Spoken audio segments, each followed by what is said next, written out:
शून्यवादी पाश्चात्य देश धारिणे नमो महावदन्याय कृष्ण प्रेमा प्रदाय कृष्ण नाम्ने गौरत्विषे नमः। हे कृष्ण करुणा सिंधो दीनबंधो जगत्पते गोपेश गोपिका कांत राधा कांत नमोस्तुते तुदे तप्त कांचन गौरांगी राधे वृंदवनेश्वरी वृषभानुसुते देवी प्रणमामि।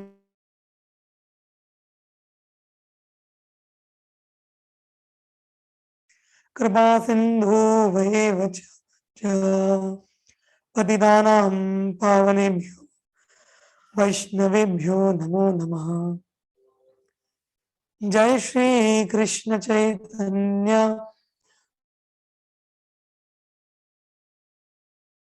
श्री अद्वैत गदाधर श्रीवासादि गौर भक्तवृंद। हरे कृष्ण कृष्ण कृष्ण हरे हरे हरे राम राम राम हरे हरे।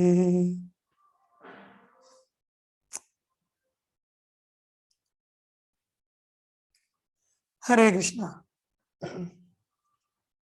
तो आपका एक बार फिर से स्वागत है हमारे 18 दिवसीय गीता पाठ्यक्रम में। और हमने अभी तक गीता के 8 अध्याय पूरे पढ़ लिए हैं और आज हमारा 9वां दिन है और आज हम 9वां अध्याय पढ़ने जा रहे हैं।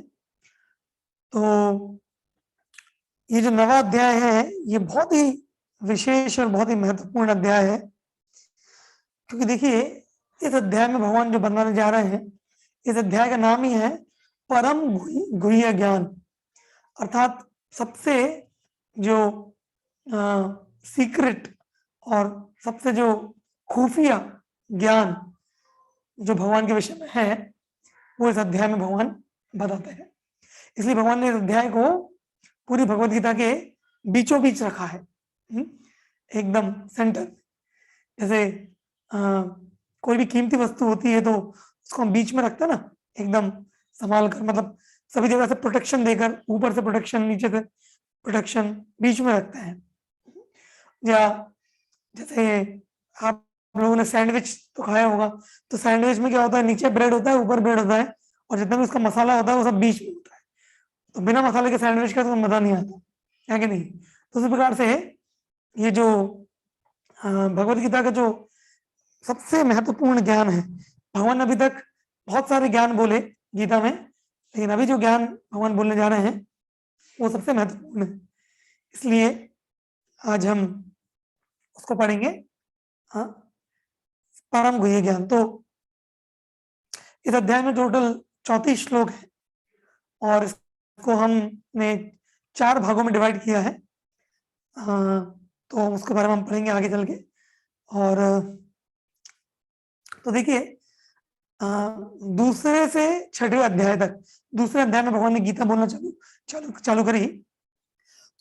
तो दूसरे अध्याय में भगवान ने आप बोल सकते गुह्य ज्ञान बताया। गुह्य ज्ञान क्या है? आत्मा और पदार्थ के बीच जो ज्ञान है उसको गुह्य ज्ञान बोलते हैं। गुह्य अर्थात सीक्रेट।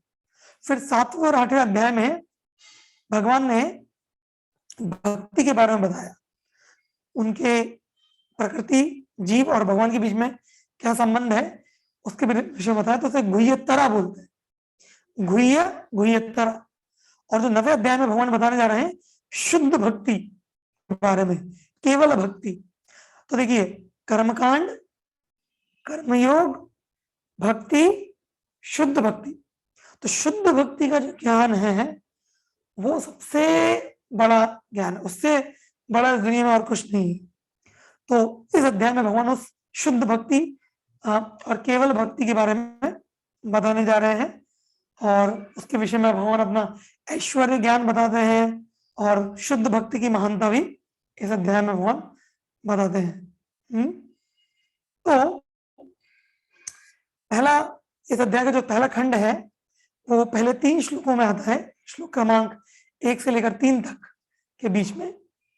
तो उसमें भगवान बताते कि इस शुद्ध भक्ति का ज्ञान को सुनने के लिए कौन क्वालिफाइड, क्वालिफाइड अर्थात आप बोल सकते हैं कि कौन कौन लायक है इसको सुनने के लिए। हर व्यक्ति लायक नहीं है। तो भगवान यहाँ पे सबसे पहले श्लोक में हमें क्वालिफिकेशन बता रहे हैं कि कौन इस ज्ञान को सुन सकता है और कौन नहीं सुन सकता। तो आप यहाँ पे स्क्रीन पे देख सकते हैं, मैं एक बहुत ही महत्वपूर्ण श्लोक आपके सामने शेयर कर रहा हूं यहाँ पे।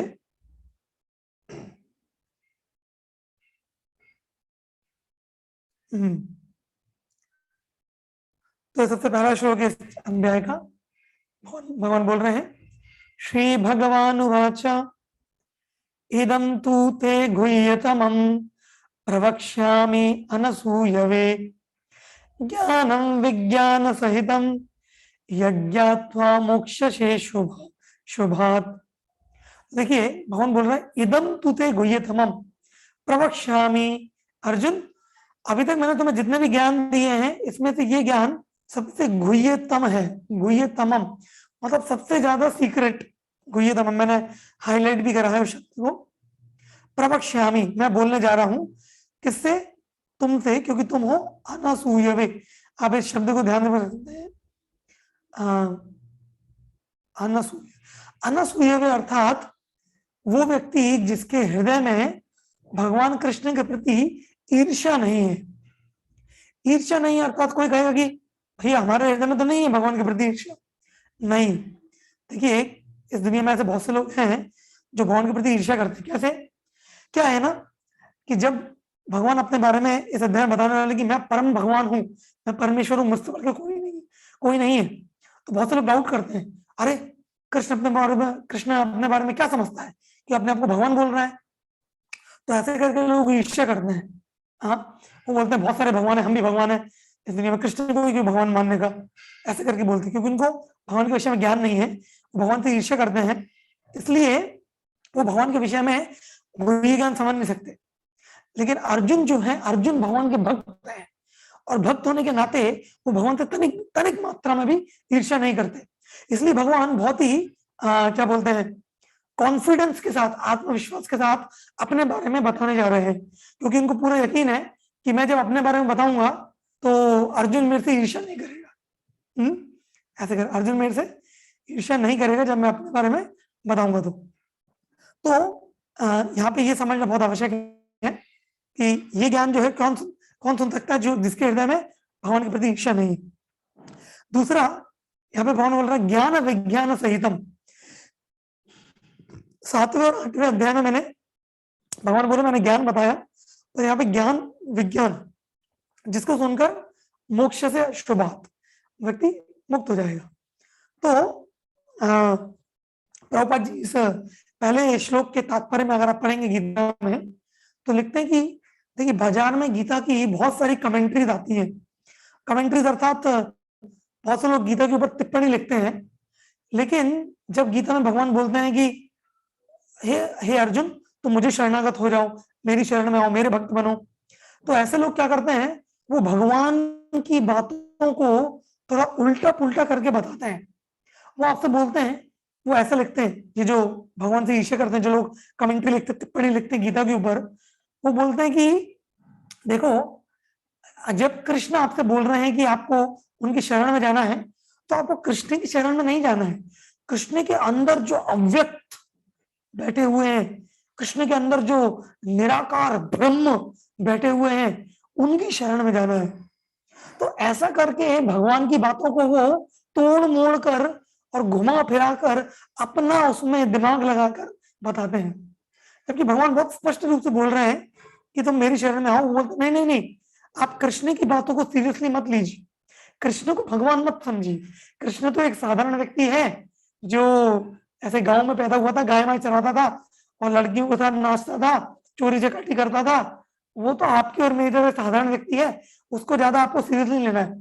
पर कृष्ण के अंदर जो अव्यक्त ब्रह्म बैठा हुआ है, जो निराकार ब्रह्म बैठा हुआ है, उसको शरणागत होना है। और आप भी वो ब्रह्म हो, आप भी जब जागृत हो जाओगे तो आप भी कृष्ण की तरह एक ब्रह्म बन जाओगे तो आप भी भगवान बन जाओगे। ऐसा करके ना ये जो गलत टिप्पणी देने वाले जो कथाकार होते हैं गीता के, वो ऐसा करके बताते हैं। क्यों? क्योंकि वो कृष्ण से ईर्ष्या करते हैं, वो कृष्ण को भगवान स्वीकार नहीं करना चाहते। हाँ, इसलिए कृष्ण पहले श्लोक में बोल रहे हैं कि अर्जुन ये ज्ञान बहुत गुह्य है, सबसे सीक्रेट नॉलेज है, लेकिन मैं तभी तुम्हें इसलिए बता रहा हूं क्योंकि तुम मुझसे ईर्ष्या नहीं करते। क्योंकि अर्जुन पूछ रहा है भगवान आप कौन है, मतलब अर्जुन पूछ रहा है कि कृष्ण आप कौन है। अब कृष्ण सोच रहे हैं मैं इसको क्या बताऊं। कृष्ण बोल रहे हैं अर्जुन देखो मैं भगवान हूं। लेकिन अगर अर्जुन के हृदय में ईर्ष्या होगी तो अर्जुन बोलेगा क्या अपने आप को भगवान बोल रहे हो, कौन होते हो तुम भगवान बोलने वाले अपने आप। तो अर्जुन ऐसा नहीं बोलेगा, इसलिए भगवान बहुत ही खुले दिल से अपने बारे में ज्ञान दे रहे हैं ऐसे करके। तो ऐसे जो मैं आपको बताया, ऐसे टिप्पणीकार होते हैं वो एक्चुअली मूर्ख होते हैं, उनके भगवान के विषय में सही ज्ञान नहीं है, ईर्ष्या करते हैं, इसलिए भगवान के बारे में बता भी नहीं सकते।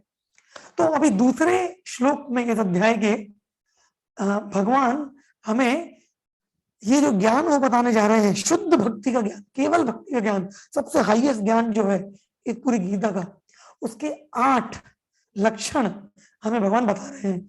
तो वो हम श्लोक पढ़ेंगे। क्या 8 लक्षण है शुद्ध भक्ति के ज्ञान के जो भगवान हमें बता रहे हैं। तो आपकी स्क्रीन पे आप देख सकते हैं अगला श्लोक, श्लोक क्रमांक 2। हाँ, तो ये श्लोक आप देखिए। तो भगवान बोल रहे हैं राज विद्या राजगुह्यम पवित्रम इदमुत्तमम प्रत्यक्षावगमम धर्म्यम सुसुखम कर्तुम अव्ययम। तो देखिए यहाँ पे 8 चीजें भगवान ने बोली है। पहला, ये जो ज्ञान है अर्जुन, ये है राज विद्या, सभी विद्याओं का राजा है। राजगुह्यम, सबसे सीक्रेट नॉलेज है, सबसे गुह्य ज्ञान है। ये परम पवित्र है, ये उत्तम ज्ञान है, ये प्रत्यक्षावगम है, मतलब इसको आप प्रैक्टिकली अप्लाई कर सकते हैं, इसको अपने जीवन में व्यवहारिक रूप से आप लगा सकते हैं, ये थ्योरी नहीं है। धर्म्यम, ये धर्म की सबसे उच्च कोटि की स्थिति है। और सुसुखम कर्तुम, अर्थात इसको पालन करने में आपको अत्यंत सुख का अनुभव होगा। और अव्ययम, ये दुनिया से परे ज्ञान है।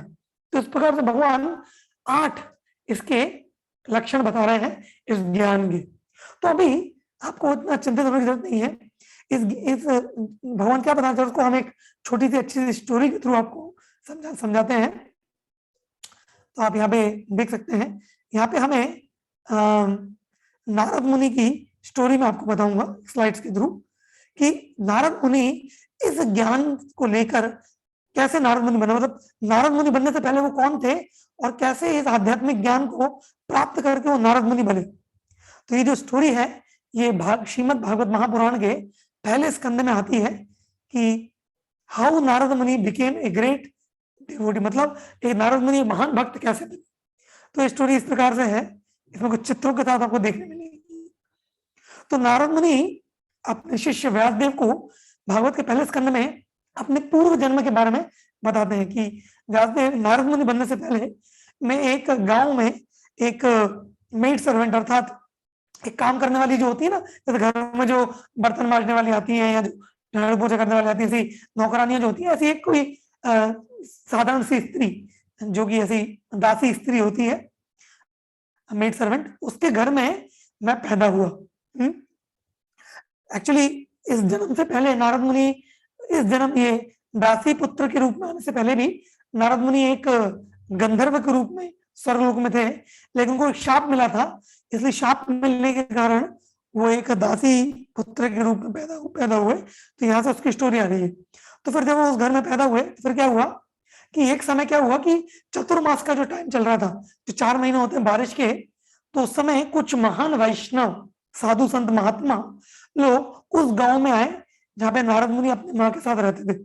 तो वो एक जगह आके वहां पे रह रहे थे, क्योंकि चतुर्मास के दौरान जो साधु संत लोग थे वो भ्रमण बंद कर देते हैं, क्योंकि बारिश का मौसम होता है, एक जगह 4 महीने एक जगह रहते हैं। तो वो उस जगह पे कहीं पे रह रहे थे आसपास में। उस समय नारद मुनि की जो माँ थी, जो वहां पे आप देख रहे हैं चित्र में दासी थी, वो उनको मौका मिला कि इन महान संतों की सेवा करने के लिए। तो जब अपनी माँ को उसने सेवा करते हुए देखा तो उसके हृदय में भी, ये वो तो छोटा बच्चा था, तो माँ जो भी सेवा कर रही थी, माँ की मदद कर रहा था, तो माँ के साथ साथ वो भी महान संतों की सेवा में लग गया। जब वो महान संतों की सेवा में लगा इस प्रकार से, तो उसको संतों की सेवा से बहुत लाभ मिला। जैसे जब भी उनको कुछ चाहिए पड़ता, उसकी माँ कुछ भोजन बना के देती, कुछ प्रसाद बना के देती उनके लिए, तो वो उनको ले जाता। हाँ, फिर उनके लिए कुछ साफ सफाई करता, या उनके कुछ भी मतलब ऐसा छोटे छोटे कार्य जो होते हैं मदद करने के लिए, वो सब सेवाएं वो दे रहा था। तो ऐसे ही करते करते वो बता रहे हैं, नारद मुनि बताते कि एक बार क्या हुआ कि उनकी आज्ञा से उनके द्वारा खाया हुआ जो प्रसाद था, उसका जो बचा हुआ थोड़ा सा उच्छिष्ट, मतलब झूठा जो बच गया था उनकी प्लेट में, उन्होंने मुझे वो दे दिया। तो मुझे उनका कुछ झूठा खाना मिला।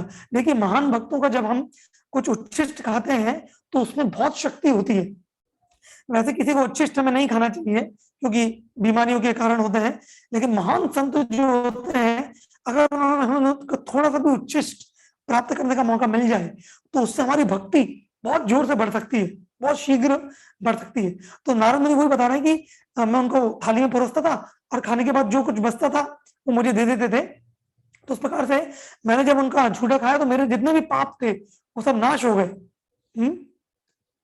फिर क्या हुआ, जैसे जैसे मैं उन संतों का संग करता गया, तुम्हारा हृदय शुद्ध होता गया, मुझे ये ज्ञान होता गया कि मैं ये शरीर नहीं हूं, मैं आत्मा हूं, मैं स्थूल और सूक्ष्म शरीर से परे हूं, और मेरे अंदर इन संतों के प्रति एक दिव्य अनुराग पैदा हो गया।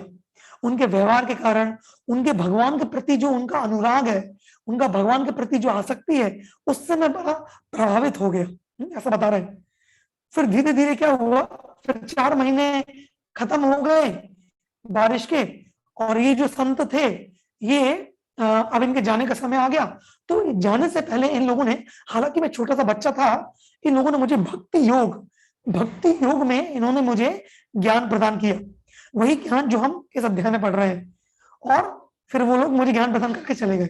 थोड़े समय बाद फिर क्या हुआ कि एक समय की बात ऐसी हुई कि मेरी माँ गौशाला जा रही थी दूध लेने के लिए, लेकिन बीच रास्ते में मेरी माँ को एक सांप ने काट लिया। तो सांप के काटने से उसकी जो नारद मुनि की जो छोटा बच्चा था, नारद मुनि बनने से पहले, उसकी माँ का उसी समय देहांत हो गया कि सांप के काटने से।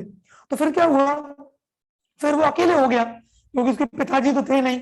हाँ, उसे पता नहीं था उसके पिताजी कौन है, और अकेला केवल माँ के साथ रहता था। और अभी ऐसा हुआ कि वो जो साधु संत थे वो तो चले गए थे 4 महीने बाद उसको भक्ति में ज्ञान देकर, और उसकी जो माँ थी उसको भी साथ में डस लिया, तो माँ का भी देहांत हो गया। तो अभी वो छोटा सा बच्चा, देखिए इस पिक्चर में नारद बॉय, छोटा सा बच्चा जो है वो अकेला रह गया, लेकिन वो डरा नहीं, क्योंकि उसको परम ज्ञान मिल चुका था भगवान के बारे में। तो वो तुरंत निकल गया उत्तर दिशा में, एक लकड़ी लेकर चलता रहा, अनेक अनेक शहरों से, अनेक अनेक गांवों से, अनेक अनेक जंगलों से गुजरता गुजरता, वो कभी थक गया तो पानी पी लेता कोई जंगल में, नहा लेता, ऐसे करके वो चलता गया चलता गया चलता गया। और चल के फिर एक बार वो एक बड़े पेड़ के नीचे जाके बैठ गया, और वहां पे बैठकर वो भगवान का ध्यान करने लगा भक्ति योग में, जैसा कि उसको ये जो महान साधु संत लोग ने बताया था। हरे कृष्ण। जैसा महान साधु संत लोगों ने बताया था, उसी प्रकार से वो ध्यान करने लगा भगवान का। जैसे जैसे वो ध्यान करता रहा, छोटा सा बच्चा जैसे जैसे ध्यान करता रहा, उसको अपने हृदय में भगवान साक्षात दिखने लगे। और उसके आंसू, उसके आंखों से दिव्य प्रेमाश्रु बहने लगे, क्योंकि उसकी सारी इंद्रियां आध्यात्मिक बन गई और भगवान के दर्शन कर पा रहा था भक्ति योग की प्रक्रिया से, इस प्रकार से। लेकिन थोड़े समय बाद क्या हुआ कि भगवान उसकी दृष्टि से गायब हो गए, तो वो विचलित हो गया। फिर भगवान अदृश्य रूप में उससे बोले कि देखो बेटा, इस जीवन में तुम दोबारा मुझे नहीं देख पाओगे, क्योंकि जो व्यक्ति ने अपनी सेवा पूरी नहीं करी है और जो पूर्ण रूपेण शुद्ध नहीं हुआ है, वो मुझे नहीं देख सकता, मुझे प्राप्त नहीं कर सकता। इसलिए तुम भक्ति करते रहो जैसा तुम्हें महान संतों ने बताया है, और भक्ति करने से तुम बहुत ही शीघ्र मुझे प्राप्त करोगे। फिर भगवान ने उसको बताया कि मैंने तुम्हें एक बहुत ही स्पेशल फेवर देने के लिए अभी तक केवल एक बार तुम्हें दर्शन दिया। क्यों दिया दर्शन? ताकि तुम्हारी मेरे प्रति लालसा बहुत बढ़ जाए और तुम मुझे प्राप्त करने के लिए एकदम आतुर हो जाओ, और किसी चीज में तुम्हारा और मन ना लगे इस दुनिया में। इस प्रकार से भगवान ने उसको बोला।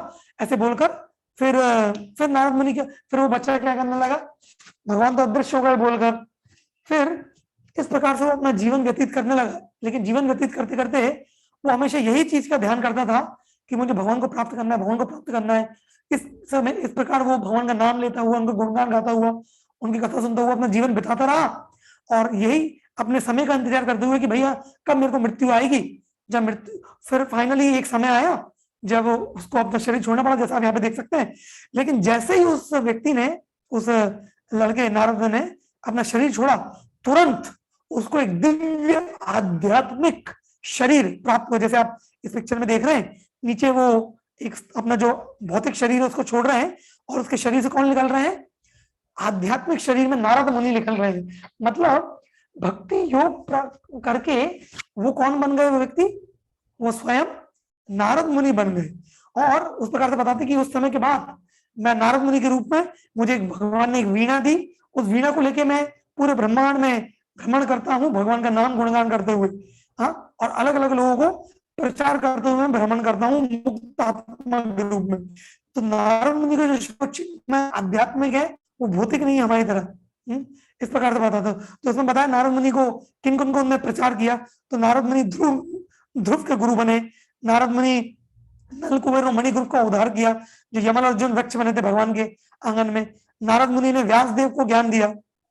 नारद मुनि ने प्रचिनी परिषद को उद्धार किया। नारद मुनि ने चित्रकेतु महाराज, जैसे बहुत सारे भागवत में कथाएं आते हैं। और नारद मुनि ने ब्रह्मा से ज्ञान सुना, प्रहलाद महाराज के गुरु बने। इस प्रकार से नारद मुनि अनेक लोगों के गुरु बने और अनेक तरीके से उन्होंने प्रचार किया।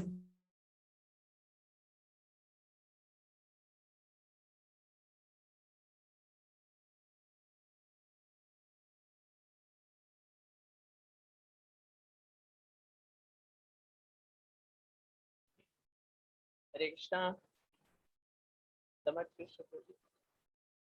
आपका वीडियो अटक गया शायद।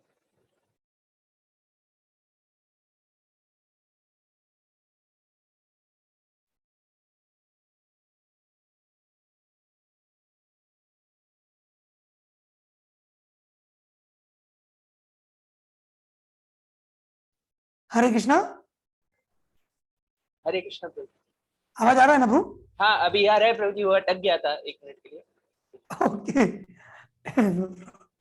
सो मैंने क्या बोला आखिरी चीज? हाँ, तो इस प्रकार से भक्ति योग पालन करने से हमें भगवान का निजी पार्षद और निजी दिव्य संगति प्राप्त करने का मौका मिलता है। भगवान के प्रकार एक आध्यात्मिक शरीर हमें मिलता है। ये भक्ति योग के होते, तो मैं आपको उसके बारे में बता रहा था। और ये भक्ति योग हम करते कैसे हैं? हाँ, इस अध्याय में भगवान वही बता रहे हैं कि ये भक्ति योग करते कैसे हैं। तो उसमें मैं आपको कुछ स्लाइड दिखाऊंगा। तो भक्ति योग एक्चुअली प्रहलाद महाराज बताते हैं 7वें स्कंद में, नवदा भक्ति श्रवणम कीर्तनम विष्णु स्मरणम पाद सेवनम अर्चनम वंदनम दास्यम साख्यमात्म निवेदनम इति पुंसार्पितो विष्णु भक्तिश्चेत नवलक्षणात् क्रियते भगवती यद्धा तन्मन्ये उत्तमम।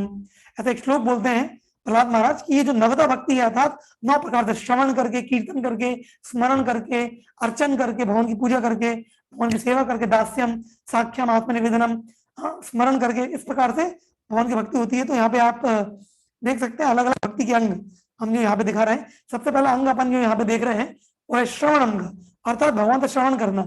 तो मतलब भगवान से या भगवान के भक्तों से श्रवण करना। तो इसमें आप देखेंगे यहाँ पे प्रभुपाद जी हैं। प्रभुपाद जी कैसे प्रवचन दे रहे हैं? 4,300,000 years and multiplied by 1,000, and what it comes according to English calculation? 4,300,000,000. 4,300,000,000. That is 12 hours. And add again 12 hours night, then 8 billion. 600 million. So Krishna comes after this period. In one day, after one day, a Brahma. तो ये श्रवण हुआ, जैसे एक महान गुरु से या भक्तों से श्रवण करना, ये श्रवण की विधि है। फिर अगली विधि हमें बता रहा है कीर्तनम, कि भगवान के नामों का उच्चारण करना। तो देखिए प्रभुपाद जी कैसे कीर्तन कर रहा है पूरी दुनिया को। हरे कृष्णा कृष्ण कृष्ण हरे हरे, हरे राम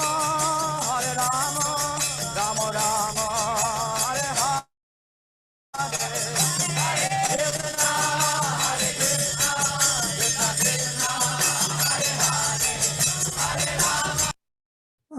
तो ये कीर्तनों की विधि।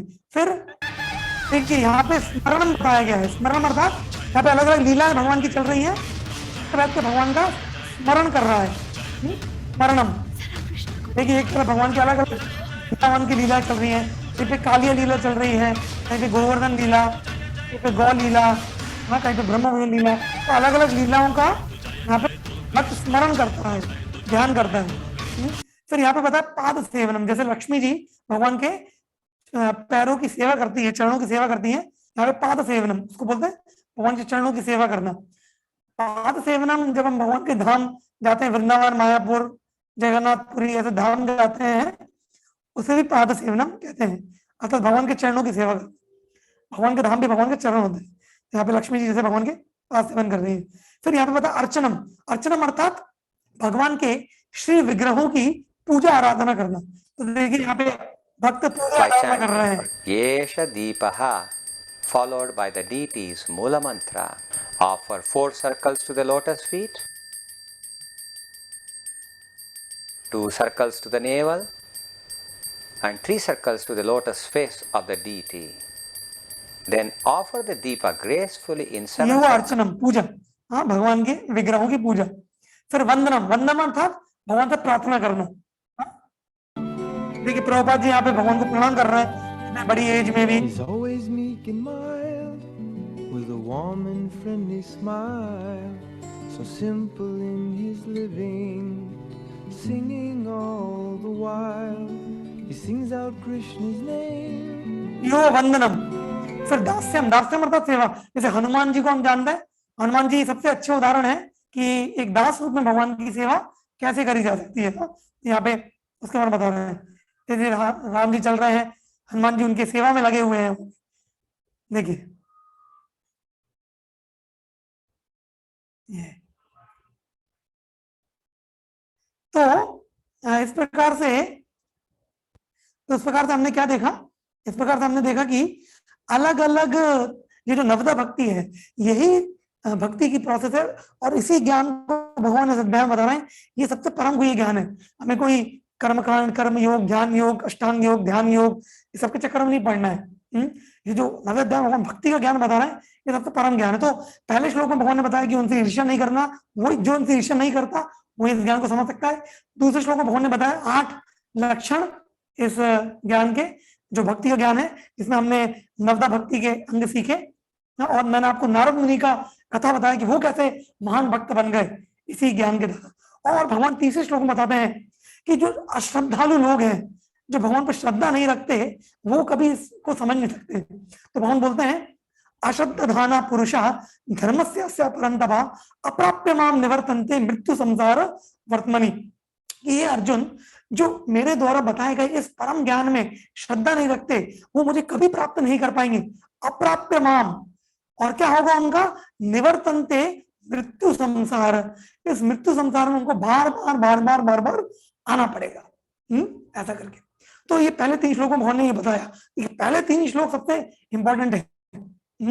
अभी 4थे श्लोक से लेकर 10वें श्लोक तक इस दूसरे खंड में भगवान अपने एक अचिंत शक्ति, उनकी अचिंत शक्ति के बारे में हमें यहाँ पे बता रहे हैं। तो ये अचिंत शक्ति क्या है, इसको सारांश में मैं आपको समझाऊंगा कि इन 14 श्लोक से 10वें श्लोक के बीच में भगवान बता रहे हैं कि उनका इस भौतिक जगत के साथ क्या संबंध है, वो इसका सृजन कैसे करते हैं, पालन कैसे करते हैं, संहार कैसे करते हैं, और ये सब करते हुए भी वो कैसे इससे अनासक्त होकर एकदम इसमें कभी उलझते नहीं है। तो एक बहुत ही महत्वपूर्ण श्लोक है, उसको हम आपको दिखाएंगे यहाँ पे। श्लोक क्रमांक 4 यहाँ पे दिखाएंगे पहले, फिर उसको समझाएंगे भी। यहाँ पे आप देख सकते हैं, आपकी स्क्रीन पे आ रहा होगा।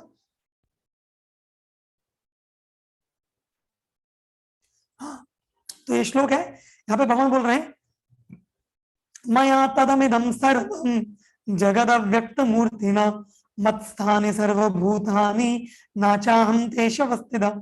देखिए श्लोक का मीनिंग समझने से पहले मैं ये बताना चाहूंगा कि भगवान क्यों बता रहे हैं, जो बताने जा रहे हैं ये क्यों बता रहे हैं, क्योंकि यही है उनके विषय में परम गुह्य ज्ञान। जो व्यक्ति इस ज्ञान को समझ जाएगा उसके जीवन में और कोई अनुप्राय नहीं रह जाएगा भगवान को शरणागत होने के अलावा। वो समझेगा कि बस भगवान को शरणागत होने से बढ़कर और कुछ नहीं है। हाँ, भक्ति उसके हृदय में जाग जाएगी। तो यहाँ पे भगवान क्या बता रहे हैं, भगवान यहाँ पे बोल रहे हैं कि अर्जुन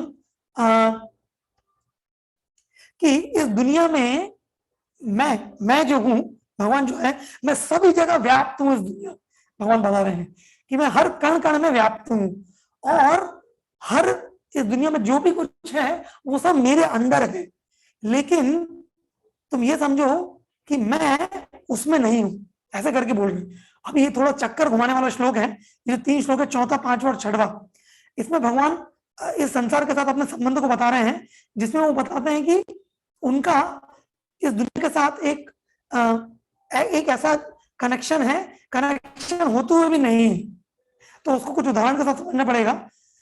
देखिए, अधिकतर बार लोग समझते हैं कि भगवान केवल एक निराकार ब्रह्म है जिनके कुछ गुण नहीं है और जिनकी कुछ शक्तियां नहीं है, लेकिन शास्त्र में बताते हैं कि भगवान की बहुत सारी शक्तियां हैं और बहुत सारी अचिंत्य शक्तियां हैं। तो वो अचिंत्य शक्तियां होने के कारण भगवान जो कुछ भी करते हैं वो स्वयं नहीं करते, अपनी शक्तियों के द्वारा करते हैं। तो जब भगवान यहाँ पे बोल रहे हैं कि मया तदमिदं सर्वम, अर्थात हे अर्जुन, मैं दुनिया में सभी जगह व्याप्त हूँ, कण कण में व्याप्त हूँ। इसका अर्थ क्या है, भगवान स्वयं कण कण में व्याप्त नहीं है, वो अपनी शक्तियों के द्वारा कण कण में व्याप्त है। ये पहली चीज समझने के लिए इंपॉर्टेंट है कि अपने कण कण में वो कैसे व्याप्त है, अपनी शक्तियों के द्वारा। उनकी बहुत सारी शक्ति है। तो उसको समझने के लिए आपको मैं 3 विष्णु का कंसेप्ट समझाता हूँ। कई लोग समझते हैं कि विष्णु एक ही व्यक्ति होता है, एक ही विष्णु है, लेकिन नहीं। देखिए, कृष्ण से बहुत सारे विस्तार होते हैं। सबसे परम भगवान है कृष्ण, उनसे विस्तार होता है बलराम जी का। बलराम जी से विस्तार होता है 4 प्रकार के विष्णु का, जिनको बोलते हैं अनिरुद्ध, प्रद्युम्न, संकर्षण और वसुदेव। इसमें तो जो संकर्षण है उनमें से विस्तार होता है नारायण का, भगवान नारायण विष्णु। फिर नारायण से 4 विष्णु और निकलते हैं, जिनको बोलते हैं दूसरे वसुदेव, दूसरे संकर्षण, दूसरे प्रद्युम्न और दूसरे अनिरुद्ध। तो इनमें से जो दूसरे संकर्षण है, उन संकर्षण में से एक महाविष्णु निकलते हैं, जो सबसे बड़े विष्णु हैं, जिनमें से पूरे ब्रह्मांड उनके शरीर में से निकलते हैं। जैसे हमारे शरीर में रोम होते हैं ना, जैसे हमारे शरीर में रोम होते हैं जिनसे बाल निकलते हैं, वैसे महाविष्णु के शरीर से अलग अलग ब्रह्मांड निकलते हैं। फिर हर एक ब्रह्मांड के अंदर एक विष्णु प्रवेश करते हैं, उनको बोलते हैं गर्भोदक्षाई विष्णु। तो पहले एक विष्णु, महाविष्णु, जिनसे सारे ब्रह्मांड निकले। फिर हर एक ब्रह्मांड के अंदर एक विष्णु जिनका नाम है गर्भोदक्षाई विष्णु। और फिर उस ब्रह्मांड के अंदर जितने भी कण हैं, जितने भी एटम्स हैं, जितने भी अणु हैं, उन सब अणु में और सारे जीवात्माओं के हृदय में एक और विष्णु रहते हैं, जिनको बोलते हैं क्षीरोदक्षाई विष्णु। तो इस प्रकार से ये भगवान की शक्तियों के विस्तार हैं, कृष्ण की शक्तियों के विस्तार हैं, जिनके द्वारा भगवान कण कण में व्याप्त हैं। तो कृष्ण बोल रहे हैं कि अर्जुन, मैं तो अपने धाम में, जो भौतिक प्रकृति के परे मेरा जो धाम है, आध्यात्मिक जगत है, मैं आध्यात्मिक जगत से कभी बाहर ही नहीं आता। मैं वहीं पर रहता हूँ और वहीं पे लीलाएं करते रहता हूँ। फिर कोई कहेगा, अगर भगवान आप बाहर नहीं आते और वहीं पर रहकर लीलाएं करते रहते हो, तो फिर दुनिया को कैसे चलाते हैं? दुनिया भी तो आप ही बनाते ना, आप ही उसके क्रिएता हैं और उसका पालन करने वाले हैं। तो भगवान बोलते हाँ, मैं ही चलाता हूँ, लेकिन मैं अपनी शक्तियों के द्वारा चलाता हूँ। मेरे जो विस्तार है, महाविष्णु, गर्भोदक्षाय विष्णु, क्षीरोदक्षाय विष्णु, अन्य देवता, ये सब मेरे विस्तार हैं, इनके द्वारा मैं चलाता हूँ। मैं कभी उसमें खुद इन्वॉल्व नहीं होता, हालांकि सब कुछ चीज मेरे ऊपर आश्रित है। ये तो कुछ उदाहरण मैं आपको दे सकता हूँ। जैसे मान लीजिए कोई बहुत बड़ी कंपनी का मालिक है, जिसने कंपनी चालू करी है। तो अभी जब उसने कंपनी चालू करी तो वो बहुत बड़ा मालिक है उस कंपनी का। अब उस व्यक्ति के अंदर बहुत सारे लोग काम करते हैं। मैनेजिंग डायरेक्टर काम करता है, बोर्ड ऑफ डायरेक्टर्स काम करते हैं, हेड ऑफ डिपार्टमेंट्स हैं, फिर प्रोडक्शन डिपार्टमेंट है, परचेज डिपार्टमेंट है, सेल्स डिपार्टमेंट है, और हर डिपार्टमेंट में बहुत सारे लोग काम करते हैं। तो जो बड़ा मालिक है वो खुद ज्यादा कुछ काम नहीं करता, वो तो घर पे बैठा है आराम से। कभी कभी दफ्तर आता है एक आध बार, थोड़े 10-15 मिनट के लिए साइन वाइन करने के लिए और नोट गिनने के लिए, और नोट लेकर निकल जाता है। लेकिन उसके अंदर में जितने भी लोग हैं वो सब काम कर रहे हैं। लेकिन वो लोग हालांकि काम कर रहे हैं, उसके कंपनी में, लेकिन वो लोग उस मालिक पर आधारित है। अगर वो मालिक चाहे तो कंपनी के नियम को बदल सकता है, वो मालिक चाहे तो किसी को ले सकता है, निकाल सकता है। तो वो मालिक जो है वो स्वतंत्र है, वो कंपनी के नियम कानून से बना नहीं है। हालांकि कंपनी उसने चालू करी, लेकिन वो कंपनी के नियम कानून से नहीं बना है। उसी प्रकार से ये दुनिया का सृष्टि भगवान करते हैं, इसका पालन वो करते हैं, लेकिन उसको चलाने के लिए भगवान ने बहुत सारे देवी देवता, विष्णु, अपने विस्तार निकाल रखे हैं। भगवान स्वयं इसमें उपस्थित नहीं है। तो कृष्ण यहाँ पे एक बहुत इंपॉर्टेंट बात बता रहे हैं। जनरली लोग समझते हैं कि कृष्ण विष्णु के अवतार है, लेकिन ऐसा नहीं है दोस्तों। कृष्ण विष्णु के अवतार नहीं है, विष्णु कृष्ण के अवतार है। कृष्ण सभी लोगों के अवतार ही है। इसलिए भागवत में एक श्लोक आता है जिसे बोलते हैं कि इंद्रियादि व्याकुलम लोकम कृष्णस्तु भगवान स्वयं। वो श्लोक कैसे चालू होता है, क्या नाम है इसका? एते चाम शकला पुंसाम कृष्णस्तु भगवान स्वयं इंद्रियादि व्याकुलम लोकम मृणयन्ति युगे युगे। जितने भी अवतार हुए हैं, जितने भी देवी देवता हैं, जितना भी विस्तार है इस दुनिया में, जो कुछ भी जीवात्मा है, वो सब भगवान से निकली है। और वो परम भगवान, सुप्रीम पर्सनालिटी ऑफ गॉड, परम परमेश्वर, सबसे पहले जो सभी के स्रोत हैं, जो सबसे पूर्ण भगवान है, वो है कृष्ण। तो कृष्ण सभी विष्णुओं का विस्तार करते हैं, उनको द्वारा कंपनी चलाते हैं, ऐसे करके। तो भगवान बोल रहे हैं कि मैं इस ब्रह्मांड के हर कण कण में व्याप्त हूं। इसका मतलब मैं खुद वहां नहीं हूं। जो भगवान स्वयं है वो तो अपने धाम में है, कण कण में व्याप्त है अपनी शक्तियों के द्वारा। जैसे कोई कंपनी मालिक बोल सकता है ना कि मैं अपने मैनेजिंग डायरेक्टर के द्वारा, बोर्ड ऑफ डायरेक्टर द्वारा इस कंपनी के हर एक नुक एंड कॉर्नर को जानता हूँ, हर एक कोने कोने को जानता हूँ। तो वो खुद वहां पे नहीं है, लेकिन सबके थ्रू जानता है। ऐसे करके हम एक उदाहरण दे सकते हैं। तो उसी प्रकार से भगवान बोल रहे हैं कि मैं सब जगह हूं, लेकिन मैं उससे अलग हूं, मैं अपने धाम में हूं। एक और चीज भगवान बोल रहे हैं कि सभी प्राणी मेरे अंदर है। हाँ, सभी प्राणी मेरे अंदर, इसका मतलब क्या? तो देखिए, आपको अगर मालूम हो तो भगवान कृष्ण जब वृंदावन में थे तो माता यशोदा ने उनसे, जब उन्होंने मिट्टी खा ली थी, बलराम जी ने आके शिकायत करी कृष्ण ने मिट्टी खा ली, तो माता यशोदा ने क्या पूछा उनसे? चलो मुंह खोलो अभी। भगवान ने बोला नहीं, खोलो। तो भगवान ने अपना छोटा सा, इतना सा जो मुंह था उनका, ऐसे करके खोला। जब मुंह खोला तो माता यशोदा ने क्या देखा? पूरा अंदर क्या देखा? पूरा ब्रह्मांड। पूरा ब्रह्मांड नहीं, कई सारे ब्रह्मांड, उसमें कई सारे ग्रह, सूर्य, चंद्र, नक्षत्र आदि सब कुछ देखे।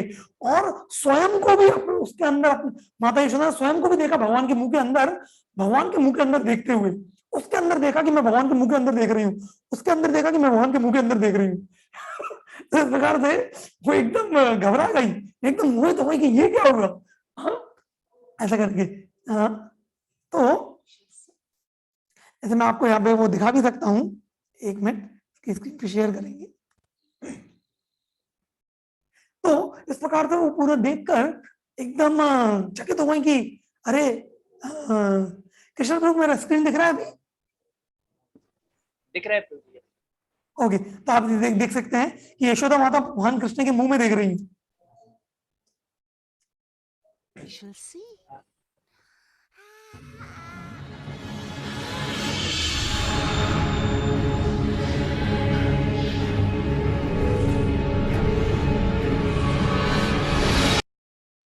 तो इस प्रकार से भगवान ने पूरा ब्रह्मांड अपने मुंह में दिखाया, अब माता यशोदा का भी देखा। तो इस प्रकार से भगवान बताते कि सभी प्राणी मेरे में हैं, और मैं हर कण कण में हूं, लेकिन अर्जुन मैं इन सबसे परे हूं। कहने का तात्पर्य क्या है? जो भगवान स्वयं है, स्वयं भगवान है, कृष्ण जो है, वो तो कभी अपना धाम, वृंदावन धाम, आध्यात्मिक जगत वो छोड़ते ही नहीं। वो जैसे कंपनी का मालिक घर पर बैठ के आराम से टीवी देखता है ना, एकदम मजे में, ऐसे भगवान एकदम मजे में अपने धाम में है। वो इस दुनिया से उनका कोई लेन देन नहीं है, लेकिन फिर भी इस दुनिया को बनाते हैं, चलाते हैं, लेकिन उसके लिए क्या कर रहे हैं? अपनी शक्तियों के द्वारा चला रहे हैं, खुद उसमें इन्वॉल्व नहीं होते। तो कोई कहेगा कि इसका मतलब भगवान को हमसे कोई लेन देन नहीं, भगवान हमें भूल गए हैं, वो बस अपनी दुनिया में मस्त है। नहीं, ऐसा भी नहीं है, क्योंकि भगवान अपने उसी धाम से यहाँ पे अवतरित भी होते हैं हर युग में। यदा यदा धर्मस्य ग्लानिर्भवति भारत धर्मस्य बोलता कि हर युग युग में मैं आता हूँ। तो ऐसा नहीं कि भगवान हमारे मन चिंतित नहीं है, भगवान हर युग युग में आते हैं, अपनी लीलाएं करते हैं, हमें अपने धाम के प्रति आकर्षित करने के लिए। तो यही कंसेप्ट को भगवान समझा रहे हैं। इसको समझाने के लिए 6वें श्लोक में भगवान एक उदाहरण देते हैं आसमान का और हवा का। तो देखिए, जो पूरा आसमान है, जो पूरा आकाश है, तो आकाश के अंदर ही हवा पूरी बह रही है कि नहीं? तो हम ये बोल सकते हैं कि आकाश में हवा मिक्स हो गई है, लेकिन तथ्य यह है कि आकाश हमेशा अलग रहता है, हवा हमेशा अलग रहती है। आकाश और हवा कभी एक दूसरे से मिक्स नहीं होती, लेकिन आकाश जो है, आकाश के अंदर ही वायु बह रही है। तो आकाश एक वायु को बहने के लिए एक सीमा बनाया है। उसी प्रकार से भगवान ने सभी जीवात्माओं को ये भौतिक सृष्टि करके एक स्वतंत्रता दे दी है। जैसे आकाश के अंदर हवा स्वतंत्र बहती है, उसी प्रकार से भौतिक प्रकृति के अंदर जीवात्माएं स्वतंत्र रूप से कार्य करते हैं। तो हालांकि, तो कहने का अर्थ क्या है कि हालांकि भगवान ने इस दुनिया को बनाया है, उन्होंने सृष्टि करी है, लेकिन इस दुनिया में जो अच्छा और बुरा हमारे साथ होता है उसके जिम्मेदार भगवान नहीं है। ना ही हमारे कर्म भगवान को बांधते हैं, ना ही भगवान उससे प्रभावित होते हैं। जैसे एक और उदाहरण मैं आपको दूंगा कि जैसे मान लीजिए कोई हाई कोर्ट जज है, कोई जज होता है ना, जज, तो जज क्या करता है, एक जज के अंदर कितने सारी चीजें हो रही होती है। किसी को फांसी लग रही होती है, किसी को उम्र कैद हो रही होती है, किसी को कुछ पुरस्कार मिल रहा होता है, किसी को कुछ। तो एक जज के द्वारा कई सारी चीजें होती हैं, लेकिन जो जज होता है वो किसी के भी कार्यों से प्रभावित नहीं होता, क्योंकि कानून के अनुसार जिसने अच्छा और बुरा किया उसको उसका फल मिल रहा है कि नहीं? हालांकि सब कुछ जज ही कर रहा है, जज ही किसी को फांसी दे रहा है, किसी को पुरस्कार दे रहा है, किसी को उम्र कैद दे रहा है, लेकिन जज का उनकी सजा और उनके पुरस्कार से कुछ भी लेन देन नहीं है। उसी प्रकार से दुनिया में कुछ लोग सुख उठा रहे हैं, कुछ लोग दुख उठा रहे हैं, कुछ लोग कष्ट भोग रहे हैं, कुछ लोग अच्छा कर रहे हैं। तो कोई लोग बोलते हैं कि भैया भगवान आपने ऐसी दुनिया बनाई, हमें कष्ट दे रहे हैं आप।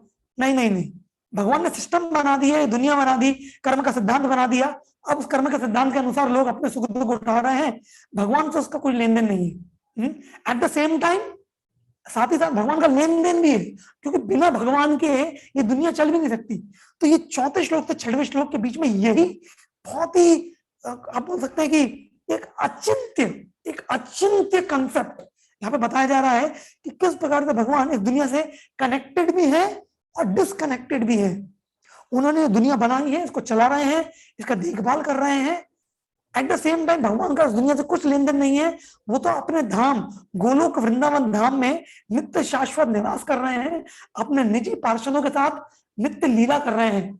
उनको इस दुनिया में किए जाने वाले जो कार्यक्रम चल रहे हैं उससे कुछ लेन देन नहीं है। तो ये जो भगवान का, इसे बोलते हैं अचिंत्य भेद अभेद तत्व, कि जो साइमल्टेनियसली भगवान कनेक्टेड भी है, डिसकनेक्टेड भी है। इसको समझना हमारे 250 ग्राम के भेजे के परे है। इसलिए ये 4, 5 और 6वां श्लोक बताकर, 5वें श्लोक में भगवान क्या बोलता है अर्जुन से? 5वें श्लोक में भगवान अर्जुन से बोल रहे हैं कि हे अर्जुन, नचमत्स्थानि भूतानि पश्य मे योगमेश्वरम भूतवृन्न च भूतस्थो ममात्मा भूता भावना। हे अर्जुन, तुम क्या मेरे बारे में समझोगे यार? हाँ, तुम्हारी कोई औकात है क्या मेरे बारे में समझने की? कोई हिम्मत है क्या? तुम तो जस्ट मेरे ऐश्वर्य को देखो कि मैं क्या कर रहा हूं। ये पूरी दुनिया बनाकर भी उसमें उलझता नहीं हूं, सब कुछ चलाता हूं, लेकिन सबसे परे हूं। तो ये ज्ञान जब हम भगवान कृष्ण के बारे में समझ रहे हैं, तो ये समझकर केवल हम एक ही चीज कर सकते हैं, वो क्या है? हाथ जोड़कर भगवान को नमस्कार कि हे भगवान, आपको समझना हमारे बस की बात नहीं है। जितना ज्यादा हम आपके विषय में समझने का प्रयास करेंगे, उतना ज्यादा हम चक्कर खा जाएंगे, क्योंकि आपकी शक्तियां अचिंत्य, आप अचिंत्य हैं, आपकी शक्तियां अचिंत्य हैं, आप अनंत है, आपकी शक्तियां अनंत है। किस प्रकार से आपने सृष्टि की रचना करी है, किस प्रकार से सृष्टि को चला रहे हैं, और चलाते हुए भी आप इसमें उलझे नहीं है, आपका इससे कोई लेन देन नहीं है, आप इससे परे हैं, आपके आध्यात्मिक धाम में है। तो ये सब समझना हमारी बुद्धि के परे। हम तो बस आपको नमस्कार करते हैं और आपकी भक्ति में लगना चाहते हैं। तो भक्त लोग जो होते हैं, प्रभुपाद जी लेक्चर बता रहे थे कि don't try to understand Krishna, Krishna को ज्यादा समझने का प्रयास मत करो, जस्ट कृष्ण से प्रेम करो। जैसे यशोदा माता, उन्होंने भगवान के मुंह में इतना बड़ा वो ब्रह्मांड देखा, उसके बाद उन्होंने कुछ किताब उठा के पढ़ना चालू नहीं किया कि मैं समझती हूँ कृष्ण कौन है। नहीं, वो कृष्ण से माँ के रूप में प्रेम ही करती रही। हाँ, तो ये तो बस भगवान इसलिए बता रहे हैं कि ये बहुत ही गुह्य ज्ञान है उनके विषय में, वो संसार से जुड़े हुए हैं, नहीं भी जुड़े हुए हैं, इस प्रकार से। हाँ, तो पांचवें छठवें चौथे पांचवें छठवें श्लोक में भगवान ने अपने बारे में बताया। तो ये भगवान, तो ये भगवान की महानता है। जैसे आप इसमें यहाँ पे देख सकते हैं कि किस प्रकार से मैंने आपको महाविष्णु के शरीर से जितने भी ब्रह्मांड निकलते हैं ना, तो आप यहाँ पे अगर स्क्रीन पे देख रहे हो तो देखिए यहाँ पे महाविष्णु है जो लेटे हुए हैं। Emanates all the three worlds, both spiritual and mundane. Everything rests in me, Arjun, just as you see pearls hang upon a thread. देखिए आप जो दृश्य देख रहे हैं, ये दृश्य महाविष्णु का है। महाविष्णु जो कृष्ण के एक अंशों के अंशों के अंशों के अंशों के अंश है, एक बहुत ही पार्शियल एक्सपेंशन है। तो ये जो बबुले आप देख रहे हैं ना, छोटे छोटे छोटे छोटे से जो क्या बोलते हैं बलून या गुब्बारे गोल गोल, ये क्या है? ये एक एक ब्रह्मांड है जो भगवान के शरीर से निकलता है, महाविष्णु के शरीर से निकलता है। और देखिए कुछ गोलों में आप देख रहे होंगे कि उसके अंदर भी विष्णु बैठे हैं। तो हर एक ब्रह्मांड के अंदर विष्णु प्रवेश करते हैं, और फिर हर एक कण कण के अंदर भी विष्णु प्रवेश करते हैं। तो उस प्रकार से जो व्यक्ति, विष्णु पुराण में एक श्लोक आता है कि जो व्यक्ति ये तीन विष्णुओं को समझ जाता है वो संसार से मुक्त हो जाता है, क्योंकि ये ज्ञान जो है ये बहुत ही कम लोगों को मालूम है। तीन विष्णु है, महाविष्णु, गर्भदक्षा विष्णु, श्रीदक्षा विष्णु, और कैसे करके भगवान पूरी सृष्टि उनके थ्रू चला रहे हैं। तो भगवान बोलते हैं गीता के 10वें अध्याय में, बोलेंगे एकम शृणु अस्तित्व जगत। ओ अर्जुन, तुम मेरे बारे में क्या समझोगे? अरे मेरे एक अंश के द्वारा मैं पूरे ब्रह्मांड को संभाल रहा हूँ।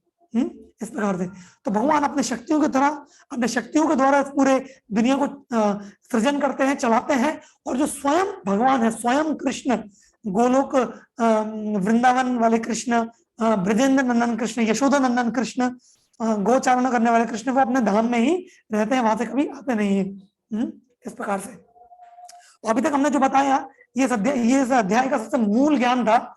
अभी हालांकि बहुत बड़ा चैप्टर बचा है, लेकिन अगर आपने ये समझ लिया, मतलब पूरा अध्याय समझ गए। आगे भगवान 7वें और 8वें श्लोक में बताते हैं कि ये जो दुनिया में बनाता हूँ इसका केवल मेंटेन नहीं करता, इसका क्रिएशन भी करता हूँ, डिस्ट्रक्शन भी करता हूँ, अर्थात सृजन भी करता हूँ। सृजन भी मैं ही करने वाला हूँ और इसका संहार भी मैं ही करने वाला हूँ। मेरे निर्देश में ही ब्रह्मा जी सृजन करते हैं, शंकर जी इसको भस्म करते हैं। हाँ, और बार बार ये दुनिया बनती है, नाश होती है, बनती है, नाश होती है। लेकिन हालांकि इतने सारे कार्य इस दुनिया में चलते हैं, मैं इन कार्यों से बंधता नहीं हूँ। हाँ, हालांकि मैं ही इस दुनिया का परम नियंता और निर्देशक हूँ। तो 10वें श्लोक में भगवान एक बहुत महत्वपूर्ण श्लोक बोलते हैं। इस अध्याय का 10वां जो श्लोक है वो हम आपके सामने शेयर करेंगे, उसको पढ़ेंगे भी। तो यहाँ पे देख सकते हैं 10वां श्लोक।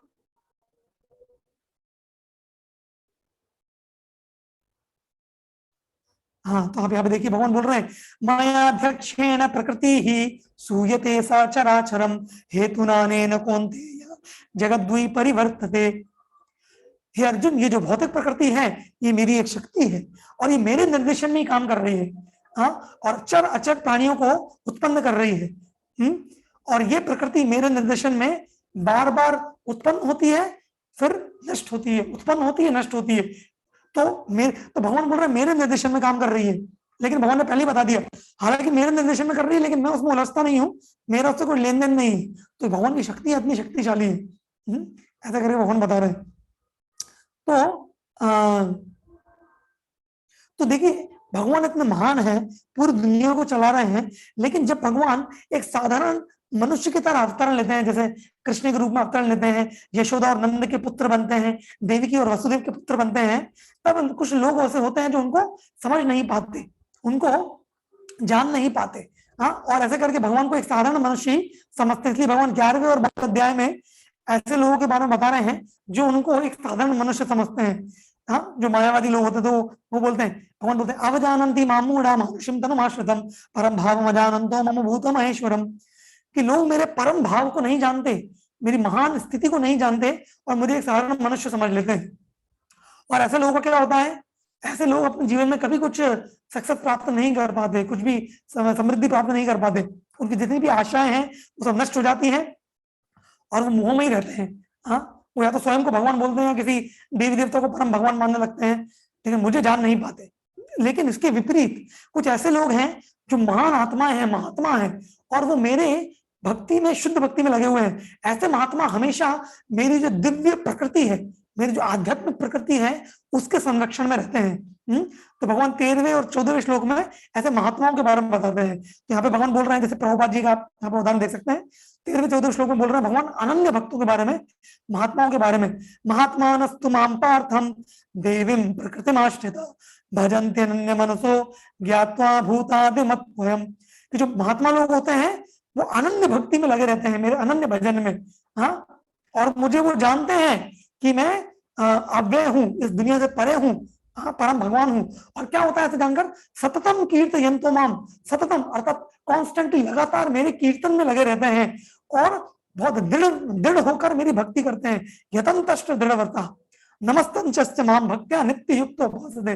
नित्य युक्त मतलब हर दिन प्रतिदिन वो मेरी भक्ति में लगे रहते हैं, मुझे प्रणाम करते हैं, मेरी दृढ़ता पूर्वक भक्ति करते हैं, ऐसे करके। तो इस प्रकार से भगवान ने बताया कि जो लोग उनको नहीं समझ पाते कि वो भगवान है, वो उनको साधारण मनुष्य समझते हैं, लेकिन कुछ होते हैं महात्मा जो उनको समझकर उनकी अनन्य भक्ति करते हैं।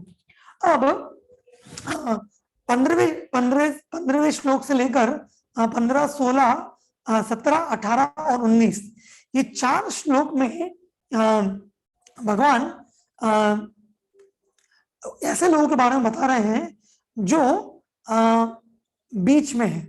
बीच में है अर्थात कहने का अर्थ क्या है, बीच में अर्थात कहने का तात्पर्य क्या है कि देखिए, कुछ लोग होते हैं जो भगवान को एकदम स्वीकार नहीं करते, एकदम बोलते हैं कि ये जो कृष्ण है ये तो साधारण व्यक्ति है, एक इंसान है, बस कुछ थोड़ी योग मोग शक्ति है उसके पास, ऐसा बस उसमें कुछ ज्यादा खास नहीं है। एक ऐसे लोग होते हैं। दूसरी ओर होता है शुद्ध भक्त, हाँ, भगवान के शुद्ध भक्त, केवल भक्त और शुद्ध भक्त। और तो इन दोनों के बीच में कुछ ऐसे लोग होते हैं जो जानते हैं कि भगवान है, कृष्ण भगवान है, लेकिन वो भगवान की शुद्ध भक्ति नहीं करते। तो वो एकदम नास्तिक भी नहीं होते, वो भगवान को एकदम साधारण व्यक्ति भी नहीं मानते, साथ ही साथ वो भगवान की शुद्ध भक्ति भी नहीं करते, तो वो बीच में होते हैं। तो बीच में ऐसे जो लोग होते हैं वो 3 प्रकार के होते हैं, भगवान बताते हैं। उन 3 प्रकार के लोगों को बोलते हैं, पहले को बोलते हैं एकत्वेना, दूसरे को बोलते हैं पृथक्त्वेना, और तीसरे को बोलते हैं विश्वतोमुखम। ऐसा भगवान अलग श्लोक में बताते हैं। एकत्वेना अर्थात वो लोग जो जानते हैं कृष्ण स्वयं भगवान है, परम है, लेकिन हम भी उनकी तरह बनना चाहते हैं, उनमें मर्ज होना चाहते हैं, उनमें विलीन होना चाहते हैं, ब्रह्म में जाके मर्ज होना चाहते हैं, विलीन होना चाहते हैं। तो वो समझते हैं कि हम, मैं और भगवान एक है और हम एक ही हो जाएंगे, ऐसा उपासना करके। तो कुछ लोग इस प्रकार से कृष्ण की उपासना करते हैं, उनमें लीन हो जाने के लिए, एक ही बन जाने के लिए। हाँ, इसे बोलते हैं एकत्वेना। ये एक प्रकार के बीच वाले लोग होते हैं। दूसरे लोग होते हैं पृथक्त्वेना। पृथक्त्वेना अर्थात जो भगवान की उपासना करते हैं लेकिन अलग अलग देवी देवताओं के माध्यम से, तो वो भी भगवान की शुद्ध भक्ति नहीं करते, अलग अलग देवी देवताओं के माध्यम से करते हैं।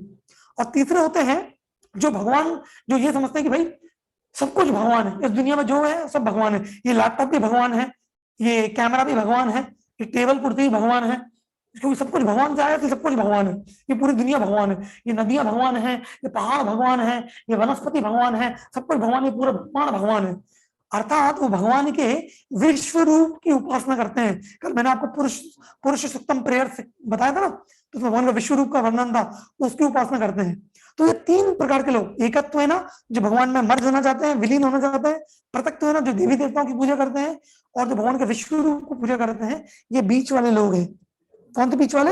एक लोग जो बिल्कुल भी नहीं मानते, भगवान को साधारण मनुष्य समझते हैं, एकदम दूसरी ओर है भगवान के शुद्ध भक्त जो एकदम भक्ति करते हैं, और बीच वाले लोग हैं। तो भगवान इनके बारे में थोड़ा सा वर्णन करते हैं कि ऐसे ऐसे लोग भी होते हैं। तो 16वें श्लोक में भगवान 16वें, 17वें और 16वें, 17, 18 और 19 इन श्लोकों में भगवान उन लोगों का वर्णन करते हैं जो लोग भगवान को विश्व रूप के रूप में भक्ति करते हैं।